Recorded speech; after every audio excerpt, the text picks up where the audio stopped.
Bienaventurados los que escuchan la palabra del Evangelio según San Juan.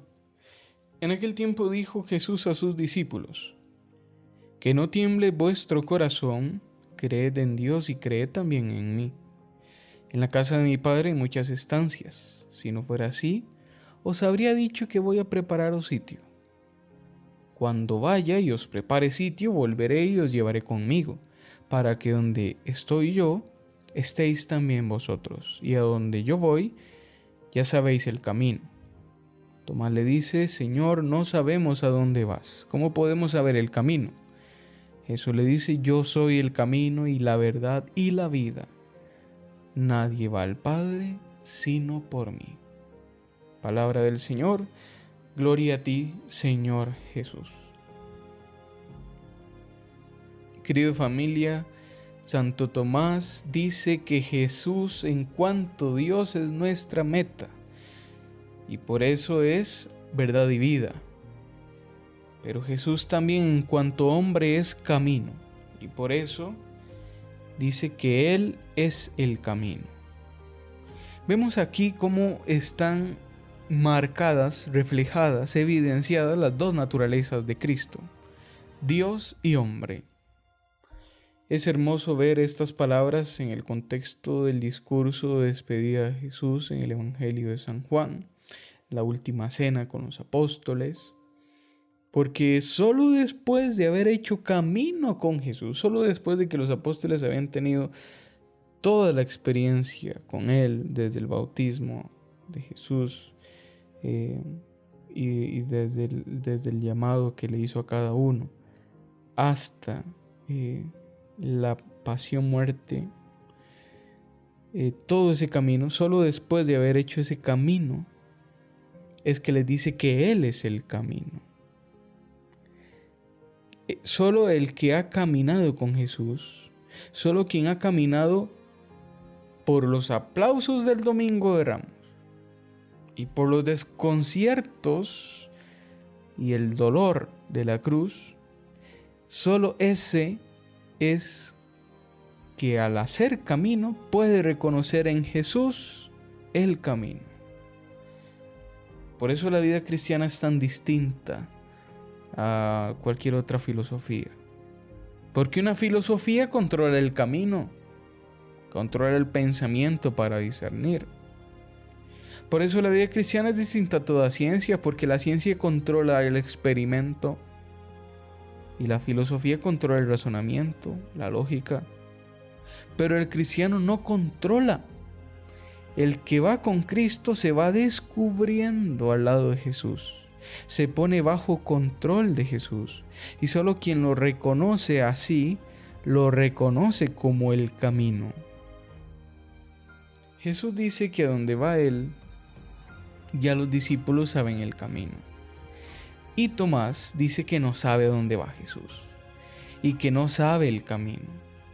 Jesús ya antes, en el capítulo 3 de este mismo evangelio, le había dicho a Nicodemo que el Espíritu sopla donde quiere y que uno no sabe de dónde viene ni a dónde va el Espíritu.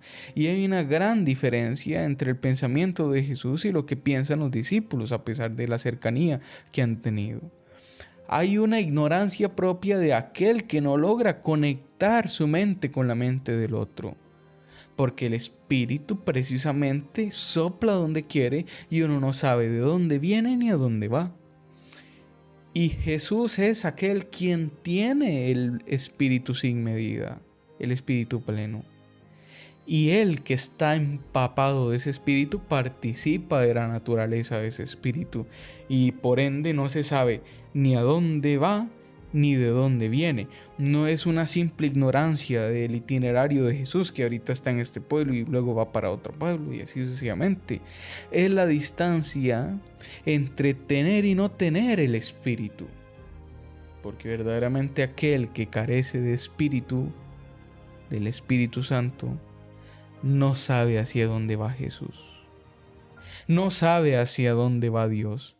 No sabe qué es lo que Dios quiere hacer. No sabe hacia dónde van las cosas de Dios. No sabe ni siquiera ¿A dónde vamos nosotros que somos las cosas de Dios, somos los hijos? No es una simple condición, ignorancia de Tomás y de los demás apóstoles en la última cena. Es lo que nos pasa a todos nosotros si carecemos del Espíritu Santo y no entendemos lo que hace Dios, no entendemos qué es lo que Dios nos quiere mostrar. Estamos cerrados sobre nosotros mismos. Y únicamente si participamos del Espíritu, empezamos a entender que una cantidad de cosas ridículas son sabiduría de Dios. Y que una cantidad de cosas que parecían imposibles son un hecho del camino que Dios ha escogido para ti. Y un montón de cosas que parecían las más inapropiadas son precisamente las elegidas de Dios. Así que la ignorancia de Tomás no es tan pobre. Es una simple distancia del que tiene y no tiene el Espíritu. Es la distancia del que vive en el secreto de Dios y del que no vive en el secreto de Dios.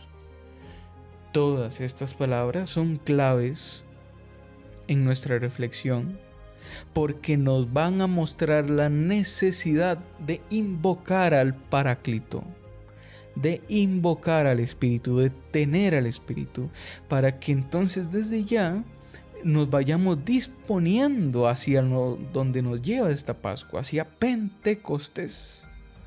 Porque solo en la sintonía del Espíritu podremos entrar en la sintonía de Dios. Así que les invito a orar en este día a la luz del Salmo de hoy.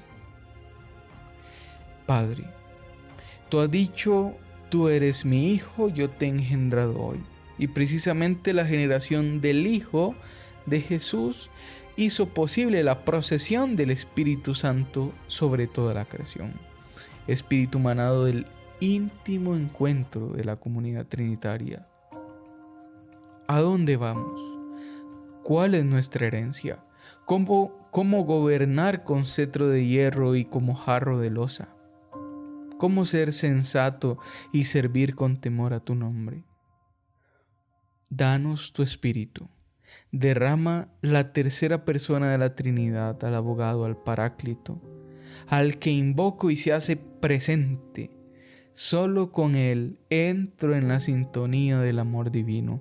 Solo con Él experimento la plenitud del amor divino. Solo con Él experimento tus designios y mi destino en ti. Gloria al Padre, al Hijo y al Espíritu Santo, como era en el principio, ahora y siempre, por los siglos de los siglos. Amén. Bienaventurados los que escuchan la palabra.